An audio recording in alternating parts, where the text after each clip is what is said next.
commit, you're going to imagine you're stepping under a branch, moving from side to side. But I also want you to imagine you don't know what's on the other side of that branch. Pit of snakes, don't want to go in there. Versus committing to movement.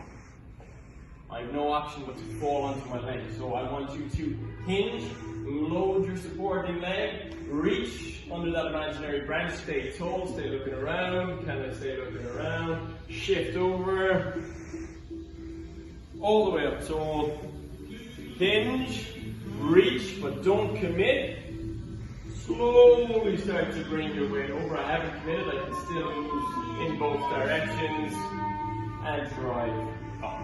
Ready?